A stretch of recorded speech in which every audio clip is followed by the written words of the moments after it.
ये cadre camp का आयोजन पंचशील बुध विहार सूर्यनगर मोड़ अलवर पर किया जा रहा है, जिसमें धर्मतंत्र बनाम लोकतंत्र को कैसे स्थापित किया जाता है इस बारे में चर्चा की जा रही है। सभी पहले परिचय दे रहे हैं, परिचय के बाद धर्मतंत्र बनाम लोकतंत्र और देश समाज के लिए क्या महत्वपूर्ण है, धर्म या लोकतंत्र, और लोकतंत्र को स्थापित कैसे किया जा सकता है, इस बारे में विस्तार से चर्चा करने के लिए हमारे बीच में है HK बैरवा जी, जो अभी कैडर देंगे हमें ध्यानपूर्वक सुनने के लिए और उसे आगे बढ़ाने के लिए इस वीडियो को पूरा देखना है। तो 1 मिनट का, यानी जो हमने समझा है उसको किस तरीके से हमारे सामाजिक जीवन में, व्यवहारिक जीवन में उसको इम्प्लीमेंट करना है, ये प्रैक्टिकल होता है। तो प्रशिक्षण शिविर जो है काफी लंबे लंबे होते हैं, लेकिन मैंने सबसे छोटा सिलेबस तैयार किया है। ये मेरे ख्याल से जो सोशल मीडिया ये यूट्यूब पे है वो 54 मिनट का है। तो हम कोशिश करेंगे कि इसको 1 घंटे के अंदर ही इसको बताने की कोशिश करेंगे। तो जो भी आपके सवाल होंगे वो प्रशिक्षण शिविर खत्म होने के बाद का आपको मौका दिया जाएगा, आप सवाल कर सकते हैं। जो भी आपके कंफ्यूजन है उनको आप पूरा कर सकते हैं। तो सबसे पहली चीज है थ्योरिटिकल। क्या थ्योरी समझानी है?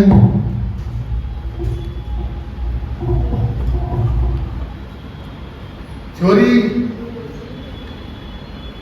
हर विषय के अपने अपने थ्योरी होती है। तो हमारा विषय है सामाजिक परिवर्तन। तो सामाजिक परिवर्तन करना है तो समाज को हमें समझना होगा। तो समाज 2 तरीके से चलता है, एक धर्मतंत्र के हिसाब से चलता है, दूसरा लोकतंत्र के हिसाब से चलता है। इस देश में धर्मतंत्र और लोकतंत्र दोनों व्यवस्थाएं इस देश में काम करती है। धर्मतंत्र हमारे व्यवहारिक जीवन में होता है, लोकतंत्र संविधान की किताब में कानून के तौर पर हमारे ऊपर इम्प्लीमेंट किया हुआ है, लेकिन वो कानूनी किताब के अंदर है, व्यवहार में नहीं है। व्यवहार में हमारे अंदर धर्मतंत्र है। तो हमें दोनों चीजों को समझना है। पहला धर्मतंत्र को समझना है, दूसरा लोकतंत्र को समझना है। ये ही थ्योरी है। तो इसमें 3 पॉइंट हमने बनाए हैं प्रशिक्षण में। पहला पॉइंट है, ये धोखा दे सकता है, काफी दिन का रखे हुए और है, ठीक है। धर्मतंत्र वर्सेस लोकतंत्र की थ्योरी। अब थ्योरी जब समझ में आ जाएगी तो थ्योरी को किस तरीके से उसका ब्लूप्रिंट बना करके एक मॉडल खड़ा किया जाता है, वो हमें समझना है। और उस मॉडल को किस तरीके से समाज के ऊपर इम्प्लीमेंट किया जाता है वो हमें समझना है। तो ये 3 बातें समझनी है। बी पॉइंट रहेगा धर्मतंत्र वर्सेस लोकतंत्र का मॉडल, और तीसरा पॉइंट रहेगा धर्मतंत्र वर्सेस लोकतंत्र का की स्थापना, यानी दोनों ही व्यवस्थाओं की कैसे स्थापना की जाती है। जब हम तीनों बातों को समझ में हमको आ जाएगा तो हमारे अंदर इतना विवेक जागृत हो जाएगा कि हमें कौन सी व्यवस्था को स्थापित करना और कौन सी व्यवस्था को उखाड़ कर फेंकना है। तो ये दोनों बातें हमको समझनी है। तो इसमें पहला पॉइंट है धर्मतंत्र वर्सेस लोकतंत्र। ये दोनों ही जो बातें हैं ये तुलनात्मक तरीके से, यानी धर्मतंत्र को भी समझना है और लोकतंत्र को भी समझना है। तो धर्मतंत्र को समझना है तो पहला हम धर्मतंत्र को समझ लेते हैं। तो धर्मतंत्र की थ्योरी क्या है?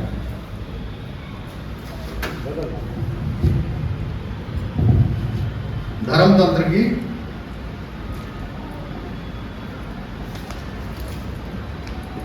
थ्योरी क्या है, ये सवाल है। तो धर्मतंत्र की थ्योरी क्या है? जो हमारा जो मेजॉरिटी का धर्म है, वैसे तो सारे के सारे धर्मतंत्र नहीं है, ये सारे के सारे अधर्मतंत्र है। तो जब मैं धर्मतंत्र की बात करता हूँ तो आपको ये समझना है कि मैं अधर्मतंत्र की बात कर रहा हूँ। तो अधर्म ये सारे के सारे जितने भी धर्म है, लेकिन हमारे देश में मेजॉरिटी वाला धर्म कौन सा है, जिसको हम हिंदू धर्म कहते हैं। लड़ाई मेजॉरिटी के साथ होती है, माइनॉरिटी के साथ नहीं होती। तो हम मेजॉरिटी को वाले व्यवस्था को समझ लेंगे तो माइनॉरिटी वाली व्यवस्था अपना आप समझ में आ जाएगी। तो मेजॉरिटी वाली हमारी धर्मतंत्र की व्यवस्था को कहते हैं हिंदू धर्मतंत्र या हिंदू व्यवस्था। यह है वर्टिकल सोशल ऑर्डर, खड़ी समाज व्यवस्था। अब ये खड़ी समाज व्यवस्था के बीच में एक डिमार्केशन लाइन है DL, जो दुश्मन और दोस्त की पहचान कराती है। तो वर्टिकल सोशल ऑर्डर या धर्मतंत्र की व्यवस्था में सबसे ऊपर कौन है? कौन है सबसे ऊपर? ब्राह्मण है। ये मनोविज्ञान ही हमें नीच बनाता है। 3.5%, यानी इस देश के DNA में कूट कूट कर भर दिया गया है कि ब्राह्मण सर्वश्रेष्ठ है और बाकी क्रमवाइज नीच है। ये मान्यता पैदा कर देना, ये इनके अधर्म तंत्र की जीत है। यानी हमने मान लिया कि ब्राह्मण सबसे ऊपर है। फिर दूसरे नंबर पे कौन है? क्षत्रिय। ये भी हमने मान लिया 5.5%। तीसरे नंबर पर वैश्य, ये 6%। यानी ब्राह्मण, क्षत्रिय, वैश्य ये सवर्ण कहलाते हैं और ये भले ही इनके अंदर क्रमिक ऊंच नीच है, लेकिन ये लाभार्थी हैं। ब्राह्मण को आदेश देने का पावर है, क्षत्रिय को आदेश की पालना करवाने का पावर है, यानी राजसत्ता उसके पास है, वैश्य के पास में खजाने की चाबी है। तो ये तीनों के तीनों क्या है? लाभार्थी हैं। अब इसमें नुकसान किसका हो रहा है? जो डिमार्केशन लाइन के नीचे है। तो डिमार्केशन लाइन के नीचे कौन है? इसके नीचे शूद्र। अब शूद्र कौन है? इनकी संवैधानिक पहचान है OBC, और ये 4200 जातियों में बटे हुए हैं और ये 52% है। फिर है अल्पसंख्यक। इस विषमतावादी व्यवस्था से दुखी होकर दूसरे धर्मों में जाने वाले लोगों को अल्पसंख्यक कहते हैं, ये 10.5% है। फिर है अतिशूद्र, यानी अनटचेबल, जिनकी संवैधानिक पहचान है SC, और ये 1500 जातियों में बटे हुए हैं और 15% इनकी पॉपुलेशन है। लास्ट में है आदिवासी, इनकी संवैधानिक पहचान है ST, और ये भी 1000 जातियों में बटे हुए हैं, 7.5% इनकी पॉपुलेशन है। टोटल ये 85% है। यानी डिमार्केशन लाइन के अंदर जो 85% है, उन्हें शिक्षा, सत्ता, संपत्ति, सम्मान, ये राइट्स नहीं है। और डिमार्केशन लाइन के ऊपर जो 15% सवर्ण है, उनको सारे के सारे राइट्स हैं। इसलिए वो लोग 5 स्टार में एंजॉय करते हैं, AC गाड़ियों में घूमते हैं, एरोप्लेन में जर्नी करते हैं। और जो 85% बहुसंख्यक समाज है, जो डिमार्केशन लाइन के नीचे है, इनको सदियों से शिक्षा, सत्ता, संपत्ति, सम्मान के राइट्स नहीं थे। इसलिए वो झोपड़पट्टी में रहते हैं, कीड़े मकोड़े की जैसी जिंदगी जीते हैं, खेत में लंगड़ बांधकर काम करते हैं। तो ये ऐसी व्यवस्था इस देश के अंदर बनी हुई है। अब ये डिमार्केशन जो लाइन है, इसको हमें समझना है। ये डिमार्केशन लाइन क्यों आई? जब ये कहते हैं कि सारे हिंदू हैं, तो सारे हिंदू हो तो सब समान होने चाहिए, सब सारे के सारे 5 स्टार या एरोप्लेन में जर्नी करने चाहिए। लेकिन ऐसा नहीं है। ये डिमार्केशन लाइन दुश्मन और दोस्त की पहचान कराती है। तो ये डिमार्केशन लाइन का जो इतिहास है 5000 साल पुराना है। तो हल्का सा हमें इसे समझना है। ये जो सवर्ण है, ये विदेशी है, विदेशी आर्य, और ये जो बैकवर्ड है, ये मूल निवासी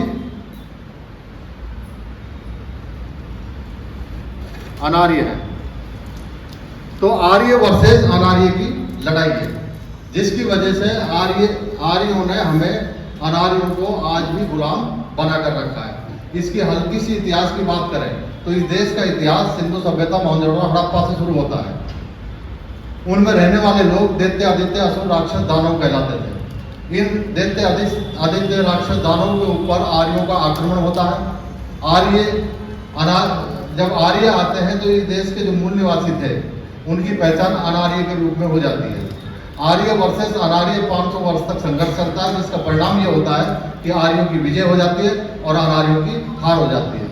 जब आर्यों की विजय हो जाती है तो आर्यों के अंदर त्रिवर्णीय व्यवस्था डेवलप हो चुकी थी, ब्राह्मण, क्षत्रिय, वैश्य, जिसका उल्लेख वेदों में मिलता है। फिर चौथा वर्ण कहाँ से आया? तो अनार्यों को इनकी व्यवस्था में कहाँ रखा जाए? इनकी व्यवस्था में स्थापित करने के लिए एक चौथा वर्ण बनाने की जरूरत पड़ी।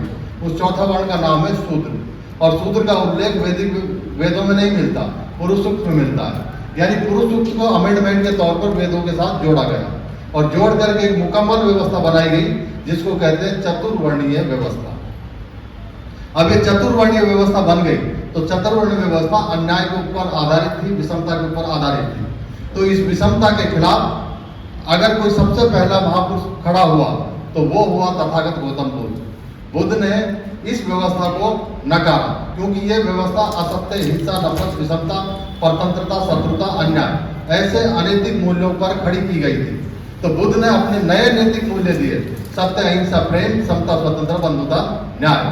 ऐसे मूल्य जब बुद्ध के समाज में फले फूले तो आर्य जो लोग थे उनको समाज ने नकारना शुरू कर दिया, और ये नकारते नकारते परिणाम ये हुआ कि सम्राट अशोक की सत्ता आ जाती है। सम्राट अशोक ने तथागत गौतम बुद्ध के जो मूल्य थे, नैतिक मूल्य, वो पूरे देश में ही नहीं, पूरे एशिया खंड में स्थापित कर दिए। उसके बाद पुष्यमित्र शुंग जो ब्राह्मण था, उसकी वो प्रतिक्रांति करता है, यानी ब्राह्मण ने बृहदत्त मौर्य को खत्म किया धोखे से, और पुष्यमित्र शुंग की सत्ता आ जाती है। जब पुष्यमित्र शुंग की सत्ता आ जाती है तो फिर उसने मनुस्मृति को लिखवाया, रामायण को लिखवाया और वैदिक व्यवस्था को पुनर्स्थापित किया। यानी 2200 साल पहले इस व्यवस्था को वापस पुनर्स्थापित किया गया, चतुर्वर्णीय व्यवस्था को, जिसको पुष्यमित्र शुंग को, जिसको ये राम कहते हैं या परशुराम कहते हैं, जो भी ये काल्पनिक नाम देना चाहें वो देते रहते हैं। लेकिन ये लड़ाई आर्य वर्सेस अनार्य की थी, वैदिक वर्सेस सत्य, अहिंसा, प्रेम की थी, वैदिक व्यवस्था वर्सेस बहुजन व्यवस्था की लड़ाई थी। अब ये मध्ययुगीन भारत में ये क्रांति प्रतिक्रांति का संघर्ष चलता रहा। जो बहुजन श्रमण सांस्कृतिक विरासत थी उसका पक्ष गुरु नानक से लेकर के क्या बोलते हैं, गुरु गोरखनाथ, संत कबीर, संत रविदास, तुकाराम, ऐसे संतों ने इसका समर्थन किया। लेकिन वो ब्राह्मणवादी व्यवस्था का या चतुर्वर्णीय व्यवस्था का इतना नुकसान नहीं कर पाए जितना सम्राट अशोक ने किया था। आज हम आधुनिक भारत के वर्तमान में जी रहे हैं। इस व्यवस्था के खिलाफ आधुनिक भारत में फूले, पेरियार, साहू, अनेकों महापुरुषों ने, बाबा साहब अम्बेडकर ने संघर्ष किया, जिसका परिणाम ये हुआ कि लोकतांत्रिक व्यवस्था स्थापित हुई। आज हम लोकतंत्र में अपना जीवन यापन कर रहे हैं, जिसकी वजह से पूरी व्यवस्थाएं, पूरी स्थितियां लोकतंत्र की वजह से बदलती चली गई। तो ये ऐसा हल्का सा इतिहास है, यानी इतिहास को जानकर ही आप वर्तमान को पहचान सकते हो, वर्तमान को पहचान कर ही आप भविष्य का निर्माण कर सकते हो। जब तक हमें अपने पुरखों का इतिहास मालूम नहीं होगा तब तक हम वर्तमान को नहीं समझ पाएंगे। जब तक वर्तमान को नहीं समझेंगे तब तक हम भविष्य की दिशा तय नहीं कर पाएंगे। तो ये हल्की सी इतिहास की झलक है, जो ये डिमार्केशन लाइन के पीछे का जो इतिहास है। अब इसको इन्होंने कह दिया कि ये हमारा धर्मतंत्र है। अब इसका पहला पॉइंट बनता है धर्मतंत्र की व्यवस्था। ये सारे वो सूख हैं शायद, धर्मतंत्र की व्यवस्था। अब कोई भी व्यवस्था बनती है तो किसी भी चीज को बनाओगे तो 3 चीजों की जरूरत पड़ती है। पहली चीज ये धर्मतंत्र, जिसको हम अधर्मतंत्र मान रहे हैं, उनकी नजर में धर्मतंत्र है। तो ये अधर्मतंत्र को बनाने के लिए 3 चीजों की जरूरत पड़ती है। पहली चीज का कोई ना कोई निर्माता होगा। तो इसका निर्माता पहला हमें खोजना होगा, इसका निर्माता कौन है।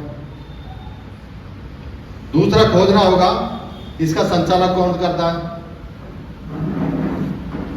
और तीसरी बात है इसका दंड विधान क्या है। अगर आप इसको नहीं मानोगे तो क्या दंड दिया जाएगा, कानून क्या है इसका।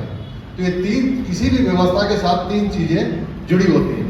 पहली चीज उसका निर्माता कौन है, दूसरी चीज उसको चलाने वाले कौन है, और तीसरी चीज उसका कानून क्या है, दंड विधान क्या है। अगर कोई इसको मानता है तो क्या दंड दिया जाएगा, और नहीं मानता है तो क्या दंड दिया जाएगा, और मानता है तो क्या उसको पुरस्कार दिया जाएगा। तो पहला चीज है धर्मतंत्र किसने बनाया। तो इसको इंसानों ने नहीं बनाया।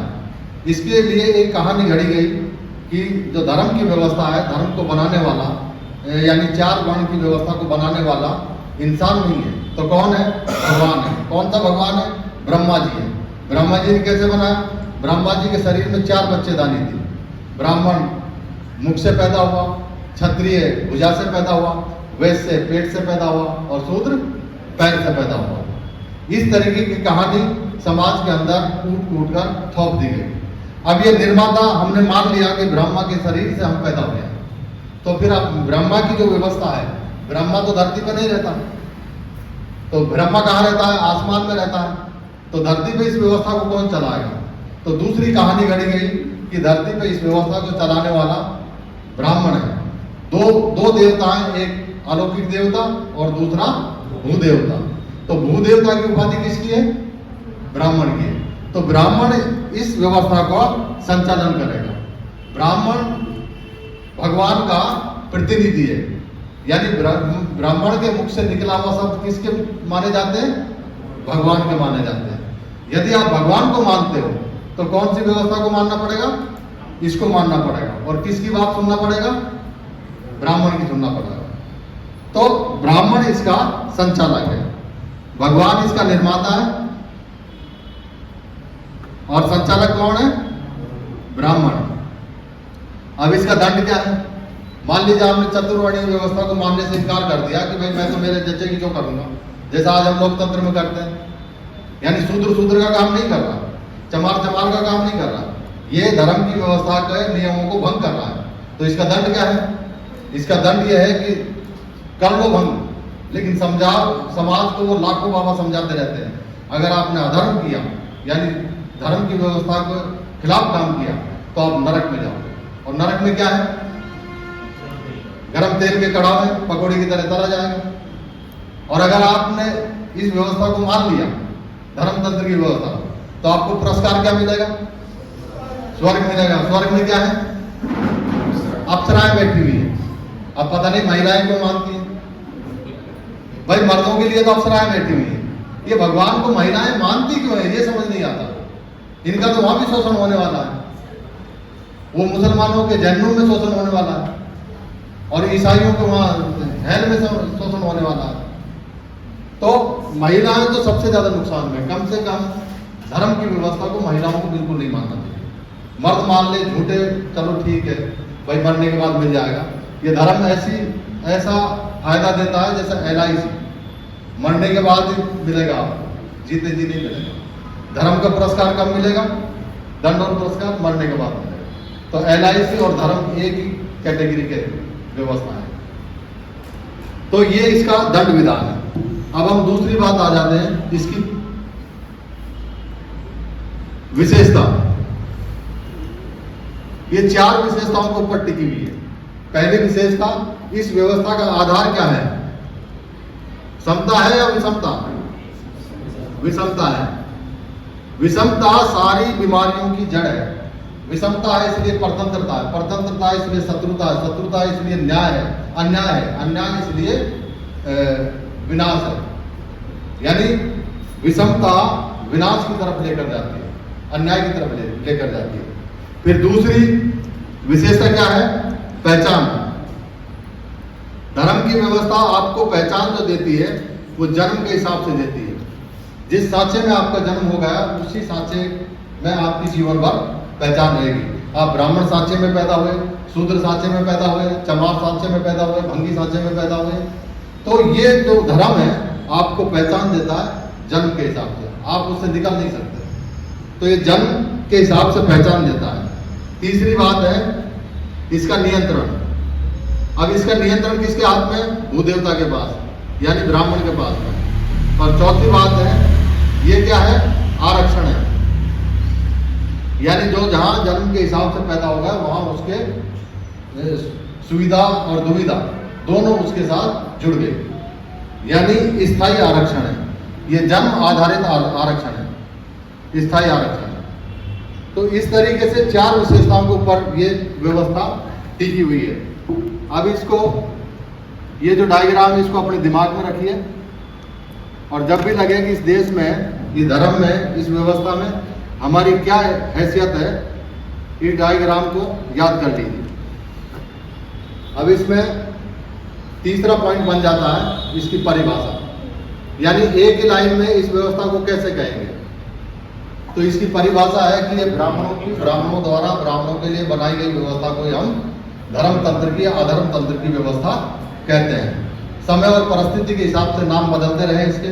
कभी प्राचीन भारत में इसको सनातन व्यवस्था कहते थे, ब्राह्मण व्यवस्था कहते थे, वैदिक व्यवस्था कहते थे, आज इसको हिंदुत्ववादी व्यवस्था कहते हैं। यानी ये जो हिंदुत्ववादी व्यवस्था है, ये समय और परिस्थिति से इसका नाम बदलते रहे, लेकिन 4 वर्ण 4 के 4 हिसाब से ही रहे। अब इसमें इसको हम निष्कर्ष के तौर पे क्या कहें, यानी इसको एक ही लाइन में हम समझें इस व्यवस्था को, तो हम कह सकते हैं कि ये अधर्म की व्यवस्था है, ये जन्म आधारित पितृ सत्तात्मक यानी मर्दों की व्यवस्था है। ये जन्म आधारित पितृ सत्तात्मक चतुर्वर्णीय विषमतावादी अल्पजनहिताय अल्पजन सुखाय की व्यवस्था है। इसमें बहुसंख्यक लोगों का भला हो ही नहीं सकता, केवल 15% सवर्णों का भले के लिए व्यवस्था बनाई गई है। अब हम इसको 5वां पॉइंट है विरासत। ये एक परंपरागत विरासत है, यानी आज से नहीं, ये सदियों से चली आ रही है। लेकिन ये किसकी विरासत है? ये हमारी 85% SC ST OBC माइनॉरिटी की विरासत है, या फिर ये 15% सवर्णों की? किसकी विरासत है ये? हमारी विरासत होती तो हम नीच को मानते, तो ये हमारी विरासत नहीं है। हम इस विरासत में फंसे हुए लोग हैं। तो हमारा जो मिशन है, इस विरासत से निकालना, ये हमारा मिशन है। तो ये ब्राह्मण सांस्कृतिक विरासत इसको कहते हैं। ये ब्राह्मणों की सांस्कृतिक विरासत है, उनके श्रेष्ठता को बरकरार रखने वाली विरासत है। तो पहले जो हमारा टॉपिक था धर्म तंत्र की थ्योरी, ये समझ में आया या नहीं आया? आ गया?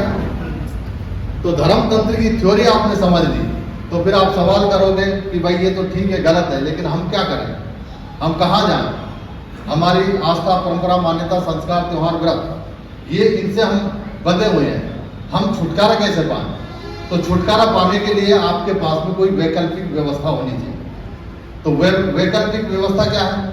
और वो वैकल्पिक व्यवस्था है लोकतंत्र की व्यवस्था। अब हम समझेंगे लोकतंत्र की थ्योरी क्या है।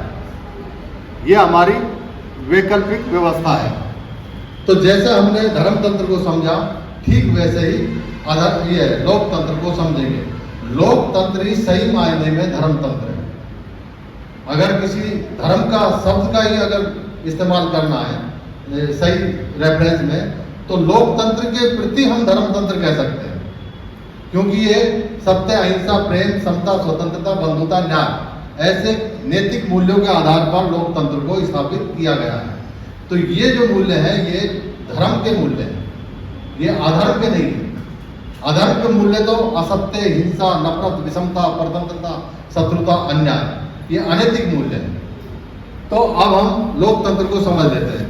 हमने समझा वर्टिकल सोशल ऑर्डर, खड़ी समाज व्यवस्था। अब हम समझेंगे लोकतंत्र, यानी HSO, हॉरिजॉन्टल सोशल ऑर्डर, आड़ी समाज व्यवस्था। अब ये आड़ी समाज व्यवस्था है, तो इसका ये किस सिद्धांत के ऊपर टिकी हुई है? समता पे या विषमता पे?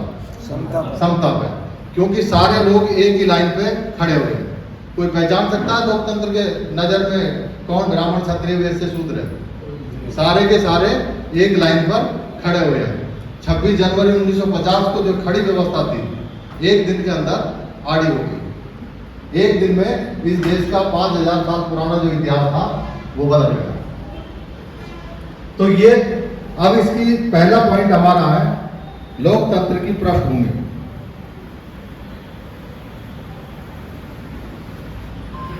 यानी हमें हल्की सी बातें हैं कि ये अचानक लोकतंत्र कैसे आ गया। ये लोकतंत्र अचानक नहीं आया, ये लोकतंत्र का जो हमारी विरासत थी वो चली आ रही थी। उस विरासत से आधुनिक भारत में महात्मा ज्योतिबा फूले ने समझा, साहू जी महाराज ने उसको पहचाना, और बाबा साहब अम्बेडकर ने इस विरासत को समझा। जब समझा तो उन्होंने ये देखा कि देश के अंदर 2 विरासत चली आ रही है, एक श्रमण सांस्कृतिक विरासत और दूसरी ब्राह्मण सांस्कृतिक विरासत। श्रमण सांस्कृतिक विरासत जो है वो लोकतंत्र का प्रतिनिधित्व करती है। तो हमें इस देश के अंदर लोकतंत्र को स्टेब्लिश करना है। तो बाबा साहब अम्बेडकर ने इतिहास को जाना और इतिहास से के रेफरेंस से इस देश के अंदर लोकतंत्र को स्थापित किया। तो ये लोकतंत्र इस तरीके से ये बड़ा संघर्ष चला। वो संघर्ष की कहानी हम नहीं बताएंगे, नहीं तो हमारा टाइम ज़्यादा चला जाएगा। तो हम आ जाते हैं इसके पहले दूसरे पॉइंट पे, यानी लोकतंत्र की व्यवस्था।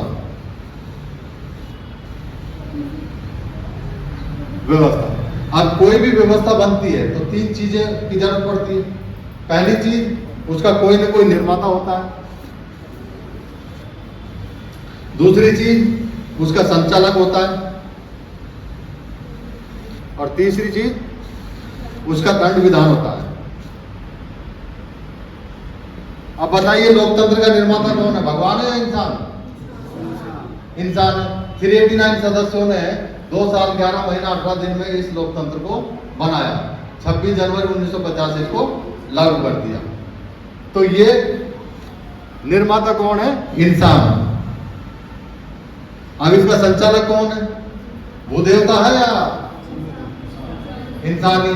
इंसान कौन से? सारे लोग, जनता से चुने हुए जनप्रतिनिधि इसका संचालन करते हैं। तो जनता इनडायरेक्ट रूप से इसकी संचालक है। अगर जनप्रतिनिधि जनता के हिसाब से काम नहीं करता है तो जनता उसको 5 साल में बदल सकती है और जन आंदोलन खड़ा करके उसको पहले भी कॉलर पकड़ के उतार सकती है। तो इसका संचालक कौन है? जनता।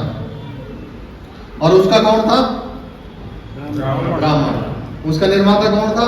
भगवान। और इसका इंसान। ये मोटी मोटी बातें हैं, इनको दिमाग में घुसा दो। यानी अब है इसका दंड विधान। इसमें भी दंड विधान है। अगर विधि के दायरे में रहते हुए यदि आप कोई गलत काम करते हो तो आपको मृत्यु दंड तक दिया जा सकता है। और विधि के दायरे में रहते हुए कोई अच्छा काम करते हो तो आपको भारत रत्न तक का पुरस्कार दिया जा सकता है। इसी जन्म में मिलेगा या अगले जन्म में मिलेगा? इसी जन्म में, क्योंकि ये लौकिक व्यवस्था है और वो क्या है? अलौकिक। यानी वो काल्पनिक व्यवस्था है और ये वास्तविक व्यवस्था है। ये फर्क है। धर्म जितने भी है, धर्मों की व्यवस्था, वो सारी की सारी काल्पनिक व्यवस्था या अलौकिक व्यवस्थाएं होती हैं जो केवल ठगने के लिए बनाई जाती है। और लोकतंत्र लौकिक या वास्तविक व्यवस्था होती है जो लोगों के कल्याण के लिए बनाई जाती है। तो ये फर्क है। तो इसका दंड विधान भारत रत्न और मृत्यु दंड। और उसका दंड विधान क्या है? स्वर्ग का लालच और नरक का फंदा, नरक का डर। तो अब हम आ जाते हैं इसकी विशेषता।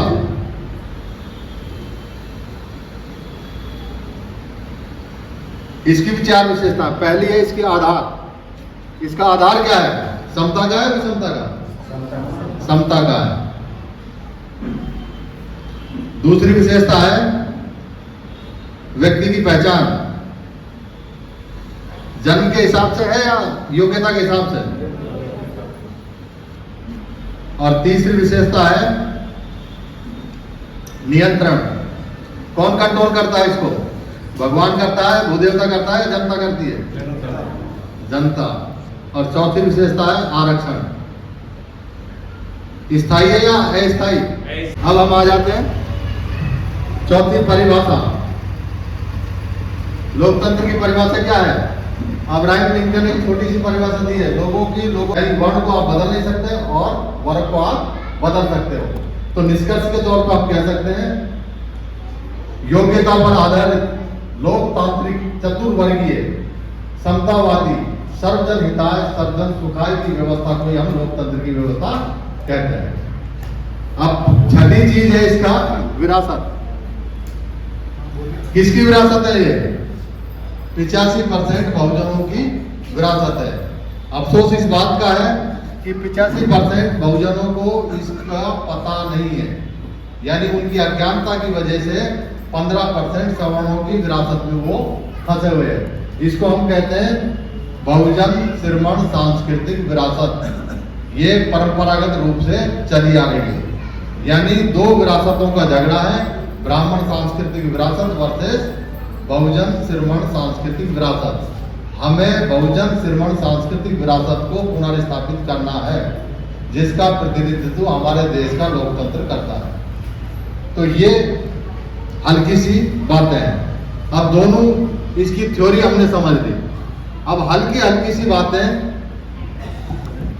अब कोई चीज थ्योरी है अगर उसको इम्प्लीमेंट करना है, जैसे बिल्डिंग बनाना है, तो इसकी थ्योरी क्या है? तीन चीजें हैं विशेष रूप से। एक तो है पत्थर, एक रेता और दूसरा सीमेंट। ये तीन चीजों से बिल्डिंग बनती है ना। मजबूत बनाना है तो सरिया डालते हैं, बाकी तीन चीज से बिल्डिंग बन जाती है। तो ठीक वैसे ही अब बिल्डिंग बनाने से पहले हमें क्या करना पड़ता है? एक मॉडल बनाना पड़ता है ना। और मॉडल कौन बनाता है? होशियार लोग बनाते हैं, जो समझदार इंटेलिजेंट होते हैं, वो मॉडल बनाते हैं। आर्किटेक्चर मॉडल बनाता है, लेकिन मॉडल के हिसाब से बिल्डिंग कौन बनाता है? जिसके अंदर बैल जैसे होते हैं, वो जिनके अंदर कोई बुद्धि नहीं होती, केवल उनको बताया जाता है इतना सीमेंट मिलाना है, इतनी पत्थर मिलाना है और इतनी रेता मिलाना है और इसको ऐसे ऐसे डालना है। तो वो कौन बनाता है?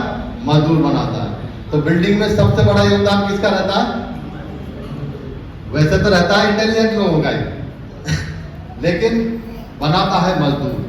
तो हम जो कैडर जो सीख रहे हैं या समझ रहे हैं, वो कौन है? मजदूर नहीं है, इंटेलिजेंट लोग हैं।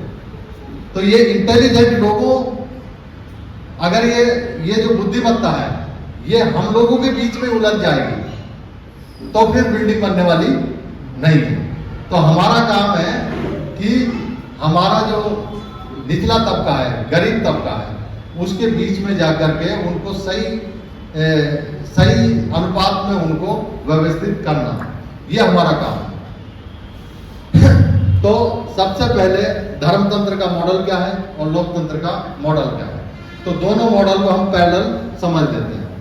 तो ये धर्मतंत्र की व्यवस्था को हमने ए का नाम दिया और लोकतंत्र की व्यवस्था को हमने बी का नाम दिया।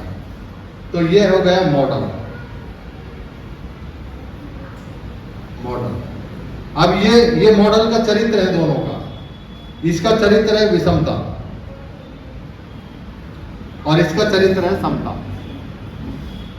यानी एक विषमतावादी मॉडल है और दूसरा समतावादी मॉडल है। तो ये मॉडल बनाने के लिए तीन चीज की जरूरत पड़ती है। पहली चीज होता है उसका निशान, दूसरा चीज होता है उसका विधान, कानून, और तीसरी चीज होता है संस्थान। यानी तीन चीज अगर आपने डेवलप कर दी तो उस मॉडल का व्यवस्था बन जाती है वो, लेकिन मॉडल के रूप में। वो व्यवस्था पेपर के तौर पे या मॉडल के रूप में बनती है। तो विषमता का मॉडल जो है, जिसको हम धर्मतंत्र का मॉडल कहते हैं, उसको बनाना है तो सबसे पहली चीज है उसका कोई न कोई एक ऐसा सिंबल खड़ा करना होगा जिसको सारे लोग माने। तो सबसे बड़ा सिंबल होता है उसका निशान। तो उसका निशान जो है, भगवा जो झंडा है, ये धर्मतंत्र का प्रतिनिधित्व करता है ही नहीं करता? भगवा झंडा धर्मतंत्र का प्रतिनिधित्व करता है। और हरा झंडा कौन से धर्मतंत्र का प्रतिनिधित्व करता है? इस्लाम का। तो अपने अपनी व्यवस्थाओं के अपने अपने निशान होते हैं। तो पहली चीज होती है कि उस निशान को सामाजिक मान्यता दिलाना, यानी सारे लोग उसको जाने। तो निशान क्या है? भगवा है। अब लोकतंत्र का जो मॉडल है उसका निशान क्या है? तिरंगा।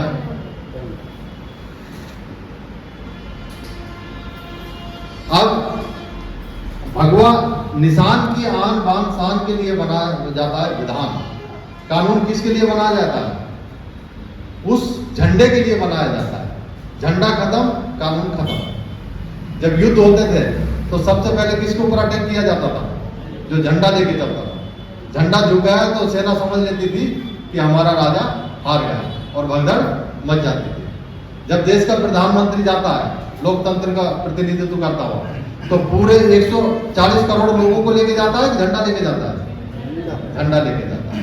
तो झंडा सर्वोपरि होता है किसी व्यवस्था का। तो धर्मतंत्र का जो झंडा है वो है भगवा और लोकतंत्र का कौन सा है? तिरंगा। अब इसका विधान, तो भगवा का विधान क्या है? मनुस्मृति, जो विषमतावादी विधान है, कानून है, संविधान कह रहे हैं, संविधान का मतलब होता है संविधान, सबके लिए समान कानून। तो ये विषम विधान है। मनुस्मृति को अगर हम कहेंगे तो कैसे कह सकते हैं?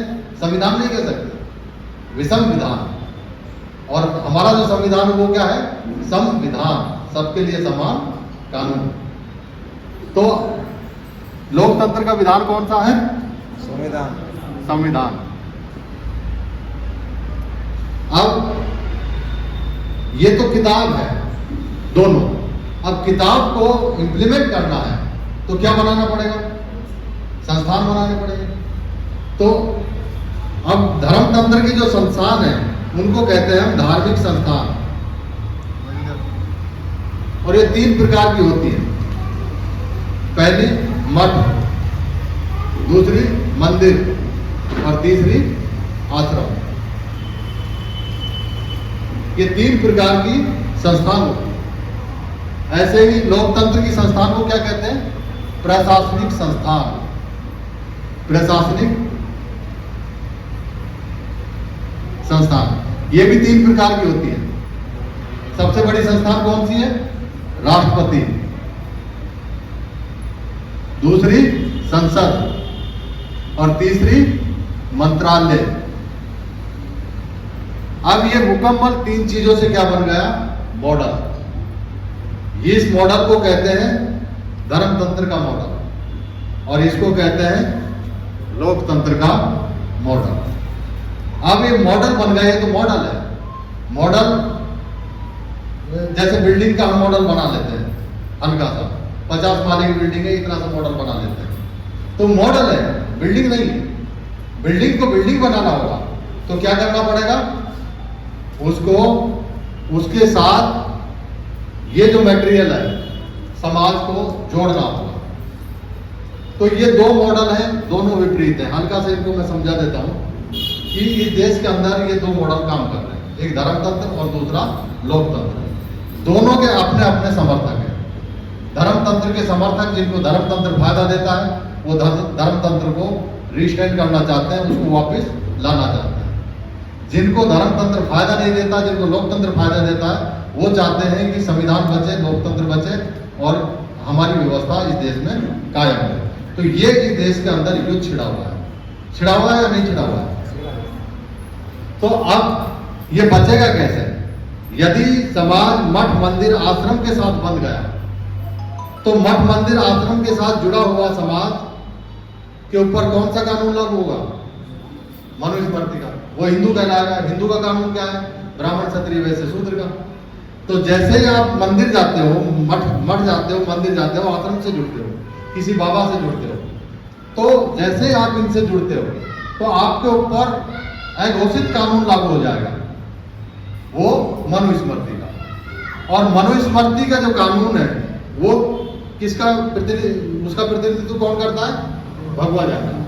यानी यदि आप मठ मंदिर आश्रम के साथ जुड़ जाते हो तो आप हिंदू कहलाओगे। हिंदू कहलाते ही आपके ऊपर चतुर्वर्णीय व्यवस्था का कानून अपना आप लागू हो जाएगा। तो ये जो इसके समर्थक हैं वो क्या करते हैं? समाज को किसकी तरफ ले जाते हैं? मठ मंदिर आश्रम की तरफ ले जाते हैं। ले जाते हैं, नहीं ले जाते? हजारों मठ मंदिर आश्रम खोल के रखें और समाज को कांवड़ यात्रा के बहाने, मेलों के बहाने, गणपति बिठाने के बहाने, 30 त्योहार मनाने के बहाने, कलश यात्रा निकालने के बहाने समाज को कहाँ लेके जाते हैं? मठ मंदिर आश्रम की तरफ लेकर जाते हैं। ये नहीं बताते हम मनुस्मृति की तरफ ले जाते हैं। आप तो जुड़ जाइए, बस कलश यात्रा कर लीजिए, सत्यनारायण पूजा करवा लीजिए, भागवत कथा करवा लीजिए, है हमसे सावा निकलवा लीजिए, हमारे हिसाब से शादी विवाह करवा लीजिए, यही तो कहते हैं। और ये कहते हैं आपको क्या बनाते हैं? वो हिंदू बनाते हैं। हिंदू किसको? ये 3 तरह की व्यवस्था, ये जो 3 चीजों से हिंदू रूल होता है। यदि आपको इस व्यवस्था को खत्म करके इस व्यवस्था को स्थापित करना है तो इसको आप गाली देने से नहीं होगी। आपको इनके साथ समाज को जोड़ना होगा, वास्तविक व्यवस्था के साथ समाज को जोड़ना होगा। यानी लोग अगर कोई बीमार हो गया तो कोई बाबा ठीक नहीं करेगा, कोई मठ मंदिर आश्रम ठीक नहीं करेगा, हॉस्पिटल ठीक करेगा। अगर आपको सड़क बनवानी है तो कोई मठ मंदिर आश्रम या कोई बाबा के आशीर्वाद से नहीं बनेगी, वो किससे बनेगी? इनके माध्यम से बनेगी। अब मंत्रालय में जाइए, मंत्रालय संसद में सवाल उठाएंगे, संसद विधेयक पारित करेंगे, राष्ट्रपति उसको साइन करेगा और पास हो जाएगा और आपके सारी की सारी समस्याएं सॉल्व हो जाएगी। तो ये अगर हम राष्ट्रपति, संसद और मंत्रालय की तरफ विश्वास रखते हैं, समाज इनसे जुड़ता है और मठ मंदिर आश्रम को छोड़ता है, तो लोकतंत्र इस देश के अंदर अपना आप स्थापित हो जाएगा। तो ये इस देश के अंदर झगड़ा चल रहा है। अभी मेरे पास 20 मिनट और, तो अब हम आ जाते हैं। मॉडल आपने समझ लिया होगा। अब दो तरह के युद्ध चल रहा है, एक धर्मतंत्र को स्थापित करने के लिए और दूसरा लोकतंत्र को स्थापित करने के लिए। अब आप ये बताइए कि धर्मतंत्र को कौन स्थापित करना चाहता है? सवर्ण लोग स्थापित करना चाहते हैं। अब सवर्णों में उनका अपना तरीका स्थापित करने का, तो सवर्ण जो लोग हैं वो धर्मतंत्र को स्थापित करना चाहते हैं, लेकिन स्थापित करने के लिए कोई न कोई हथियार चाहिए किसी भी चीज को। तो उनके पास जो हथियार है सबसे बड़ा, उसका नाम है आरएसएस, राष्ट्रीय स्वयंसेवक संघ। धर्मतंत्र की लड़ाई कौन लड़ रहा है? आरएसएस। अब लोकतंत्र की लड़ाई कौन लड़ रहा है? लाखों संगठन, लाखों लड़ रहे हैं। हर आदमी कहता है कि भाई हमें लोकतंत्र बचाना है, संविधान बचाना है। तो आरएसएस, जब तक आपके पास में कोई एजेंडा नहीं होगा, कॉमन एजेंडा, ऐसा एजेंडा जिसको सारे लोग मान लें, तब तक आप किसी चीज को बचा नहीं सकते। तो उनके पास तो कॉमन एजेंडा है आरएसएस के पास, लेकिन हमारे पास कोई कॉमन एजेंडा नहीं है। कोई धर्म बचा रहा है, कोई चोरी डकैती बलात्कार हो गया है तो उसको उसका आंदोलन उलझा हुआ है, कोई अलग अलग पार्टी बनाकर पार्टियां चला रहा है। तो क्या ऐसा बिखरा हुआ जो कोई 85% को ऐसा कोई एजेंडा नहीं है जो उसको उसका प्रतिनिधित्व कर सके, सारे लोग उस एजेंडे के साथ बन सके, तब तक आप कम से कम लोकतंत्र को नहीं बचा सकते।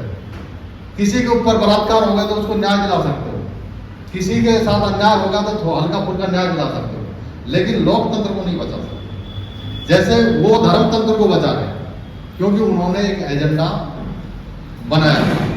तो हमने एक एजेंडा बनाया है, किसके खिलाफ बनाया है? आरएसएस के खिलाफ। तो आरएसएस के खिलाफ एजेंडा क्या है? हमने उसका नाम दिया बीएसएस। अब इसमें थोड़ा सा कंफ्यूजन है। जैसे आरएसएस है, आरएसएस एक संगठन है, तो इसका दो चीज हमें समझनी है, एक नाम समझना है, दूसरा काम समझना है।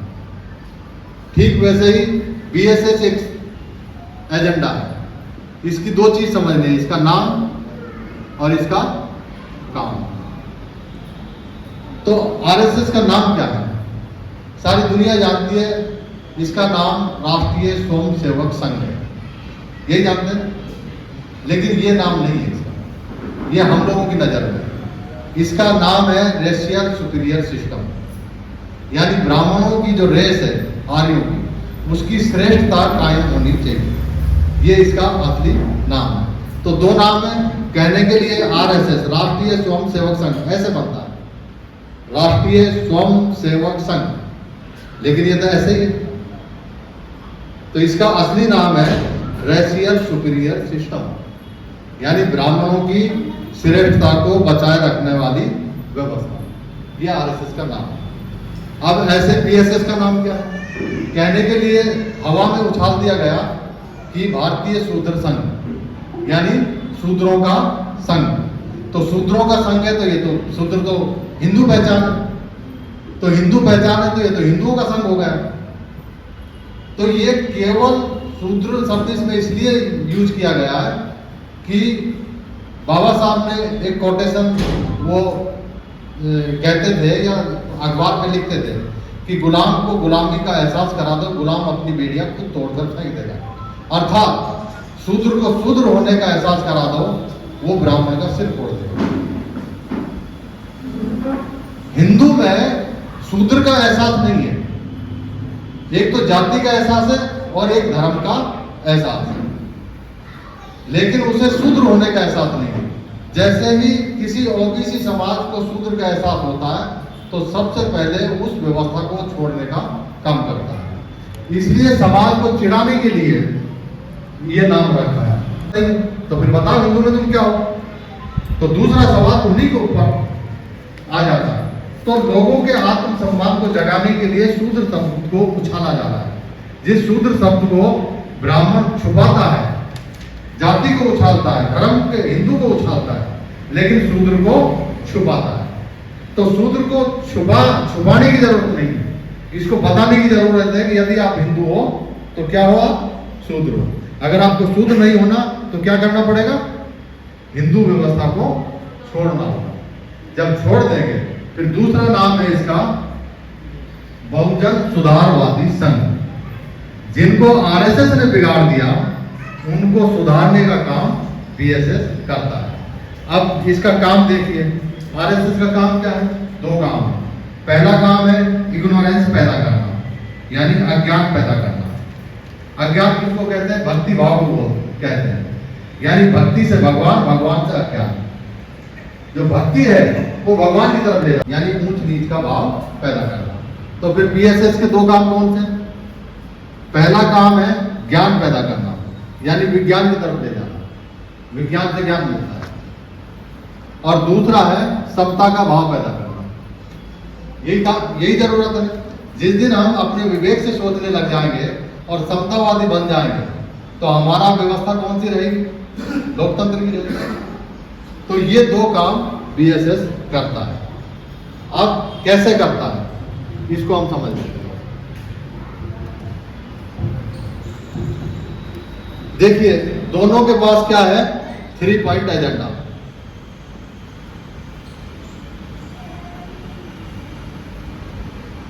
अब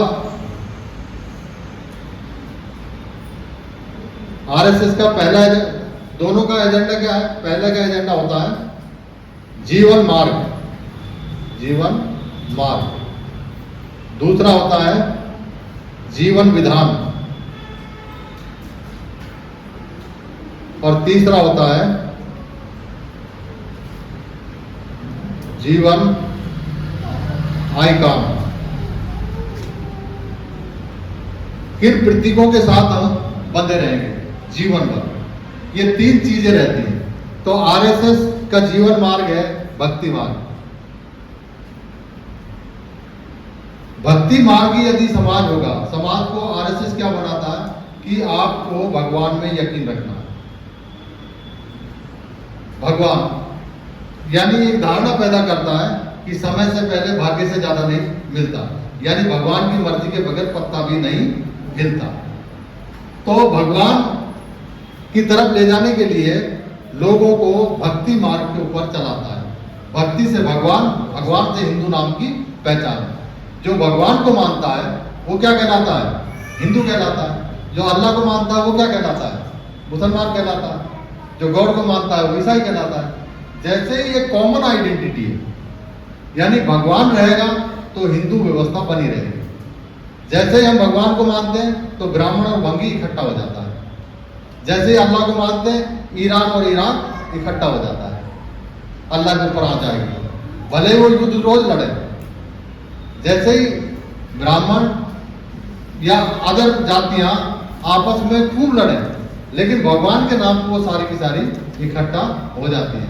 तो कॉमन आइडेंटिटी भगवान है, और भगवान तक पहुंचना है तो भक्ति की पटरी बिछानी होगी। यानी भक्ति मार्ग में चलोगे तो भगवान के पास जाओगे, भगवान के पास जाओगे तो हिंदू कहलाओगे, और हिंदू कहलाओगे तो चतुर्वर्णीय व्यवस्था से रूल होगा।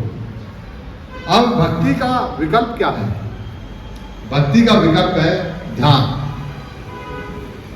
यानी भक्ति कहां ले जाती है? अज्ञान की तरफ ले जाती है।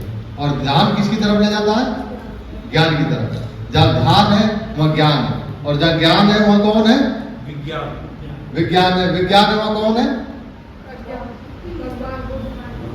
बुद्ध। बुद्ध की बात करोगे तो कोई नहीं जुड़ेगा। ये बड़ी चालाकी से हम इसको चला रहे हैं, है ना? 2 चीजों से बचना है आपको। एक तो इनके नाम से बचना है, और एक बाबा साहब के नाम से बनता है। अगर इस देश में बुद्धिज्म को और अम्बेडकरिज्म को पैदा करना है तो दो चीजों को चिमटे से नहीं छूना। मैं नहीं छूता, लेकिन जो भी मैं समझाता हूं तो किधर जाते हैं वो लोग? आप किधर जाओगे? हैं? ये अगर इनका रेफरेंस से समझाऊंगा तो सारे भाग जाएंगे। मतलब आप तो बैठे रहोगे, क्योंकि आप तो सब चमार है, चमार बैठा रहेगा, महाराष्ट्र का मार बैठा रहेगा, लेकिन खटी, कोली, भंगी, जाट, अहीर, गुजर सब भाग जाएंगे। और इस तरीके से समझाएंगे तो बनिया भी नहीं भागेगा, वो भी कहेगा यार मैं भी तीसरे नंबर पर आता हूँ, क्षत्रिय बोलेगा मैं दूसरे नंबर पर आता हूँ। फिर वो अपना इतिहास ढूंढेगा, हमारी तो औरतों को टांग पकड़ के चला है, तो वो भी उनको गाली देगा। तो हम केवल जड़ पे वार करते हैं। तो ये जो कैडर है यही सिखाता है। हम क्या जो मूवमेंट जो चला रहे हैं, कोई भी सफल नहीं हो सकता, मेरी गारंटी है। मूवमेंट चलाने बिना कैडर के मूवमेंट नहीं चलती। तो ये जो चीज है, ध्यान की बात करोगे तो जब हम ऐसे बैठते हैं तो ध्यान किसका प्रतिनिधित्व करता है? बुद्ध का करता है। भक्ति किसका करता है? भगवान का करता है। तो भगवान किस व्यवस्था को मानता है? ब्राह्मणों की व्यवस्था को स्थापित करता है। और ध्यान किसकी व्यवस्था को स्थापित करेगा? बुद्ध की व्यवस्था को। फिर दूसरी बात किसके साथ जुड़ी है? भक्ति के भगवान का अपना विधान है। तो भगवान का विधान कौन सा है? मनुस्मृति है। मनुस्मृति है। अब ध्यान का विधान कौन सा है? ध्यान समता का प्रतिनिधित्व करता है, तो संविधान। हमने थोड़ी कहा, हम कहां पहुंचा दिया लोगों को? ध्यान की बात करते ही वो लोग किधर चले गए? बुद्धम शरणम गच्छामि। और संविधान की बात करते ही वो किधर पहुंच गए? बाबा साहब के पास। हमने तो चिमटे से भी नहीं छुआ, लेकिन चले किधर गए? तो मूवमेंट क्या है? चतुराई से चलाई जाती है। वो लोग इसी तरीके से चलाते हैं। वो नहीं कहते कि हम तुमको नीच अछूत बनाएंगे, वो कहते भगवान को मान लो। हमने मान लिया और बढ़ गए।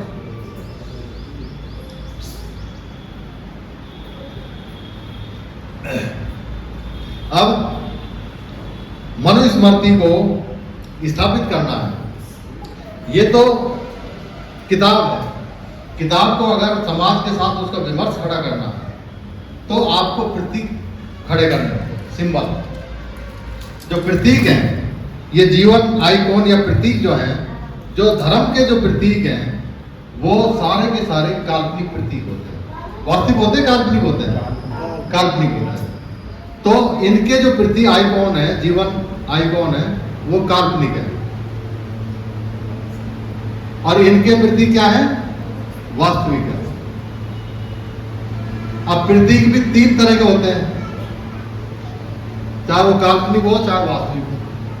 यानी दर्शन दो तरह का होता है, एक असत्य का और दूसरा सत्य का। असत्य भी एक दर्शन होता है। कितना ही झूठ बोलते जाओ, झूठ बोलते रहो हनुमान जी सूर्य निकलते हैं, इससे बड़ा झूठ क्या होगा? लेकिन मानते लोग। भाई आप कैसे, आप कहते रहो नहीं निकल सकता, गाय हमारी माता, आप कहते रहो, लेकिन लोग तो मान रहे हैं।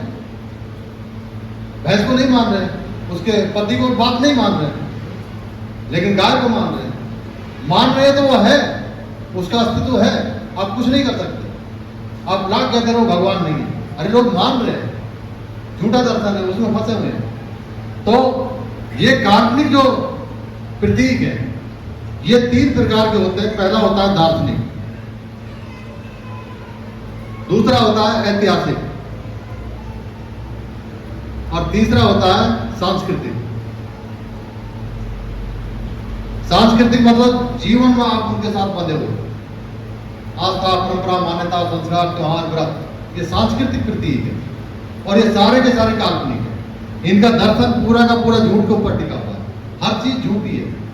बंदर सूर्य को नहीं निकल सकता, आदमी के ऊपर हाथी पीठ नहीं हो सकता है, गाय माता नहीं हो सकती, गोबर में खाया नहीं जा सकता लेकिन खिला देते हैं, दूध को पिया नहीं जा सकता, दूध को गिरा दिया जाता है।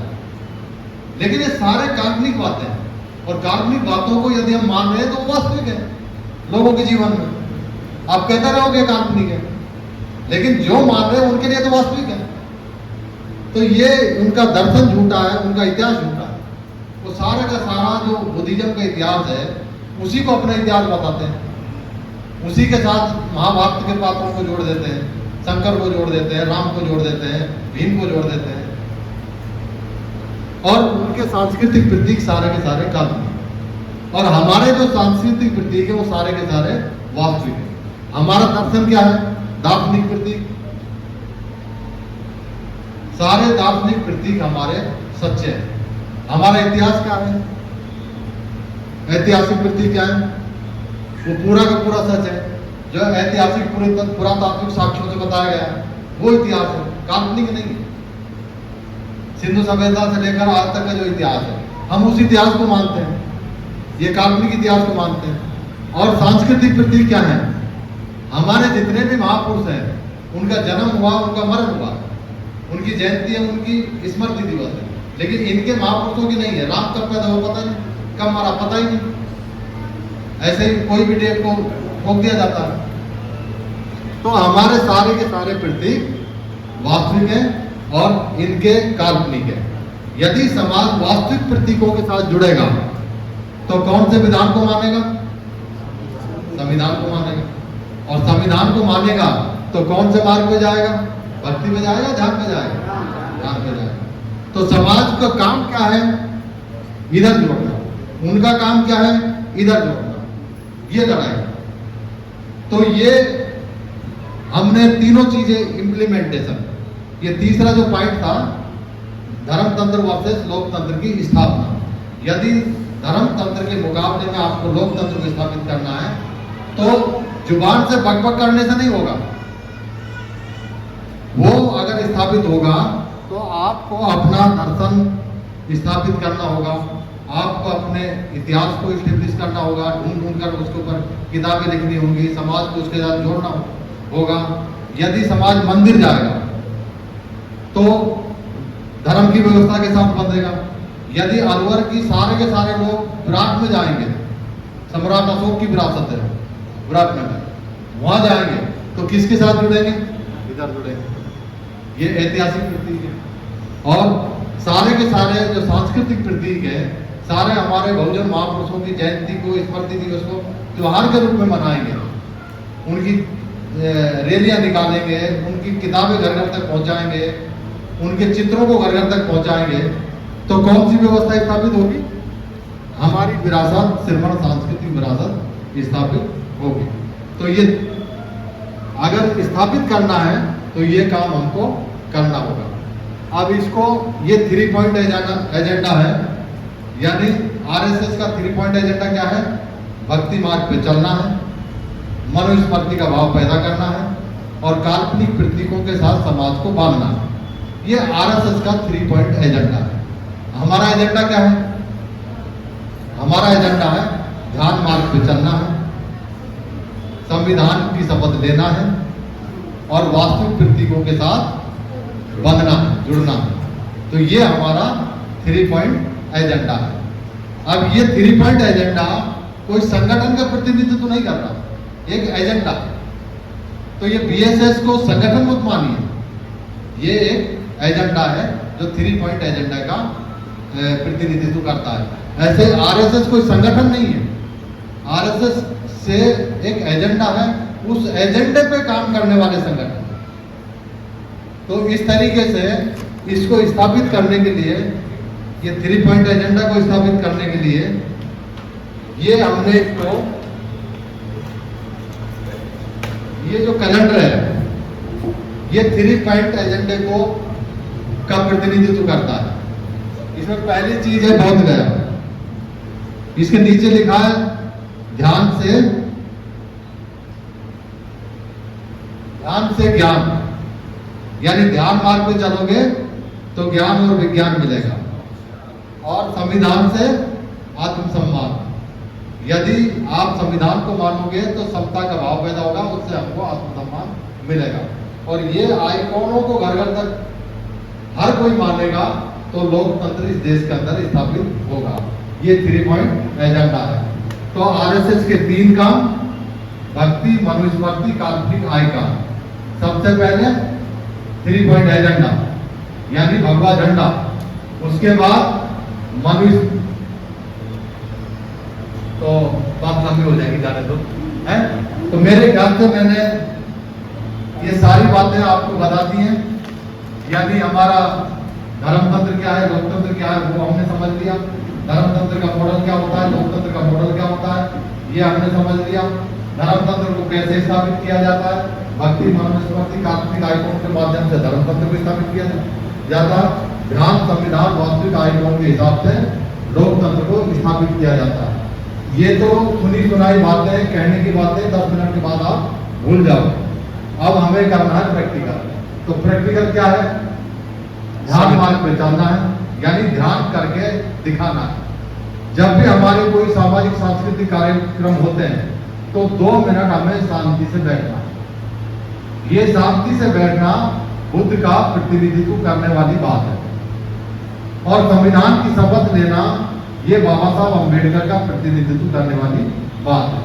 कहना नहीं है जय भीम नहीं चिल्लाना, बस ऐसे ही कहते रहो। हमने ये काम शुरू किया, आज राहुल गांधी के हाथ में संविधान आ गया। सारा अपोजिशन, आधा अपोजिशन संविधान को संसद में लेकर घूम रहा है। तो ये हमने जन्मदिन से लेकर, मरण दिन से लेकर, विवाह कार्यक्रम से लेकर हर जगह हमने ये 3 पॉइंट एजेंडे को इम्प्लीमेंट किया। तो ये प्रैक्टिकल के तौर पर हम ये 3 पॉइंट एजेंडे को इम्प्लीमेंट करने के लिए 2 मिनट चुपचाप बैठेंगे, यानी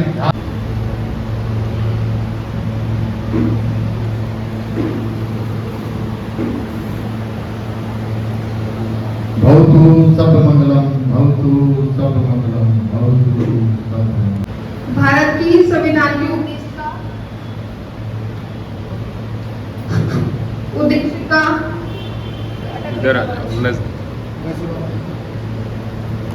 भारत के लोग भारत को एक संपूर्ण प्रभुत्व संपन्न समाजवादी पंथ निरपेक्ष लोकतंत्रात्मक गणराज्य बनाने के लिए तथा उसके समस्त नागरिकों को सामाजिक आर्थिक और राजनीतिक न्याय विचार अभिव्यक्ति विश्वास धर्म और उपासना की स्वतंत्रता प्रतिष्ठा और अवसर की समता प्राप्त कराने के लिए तथा उन सब में व्यक्ति की गरिमा और राष्ट्र की एकता और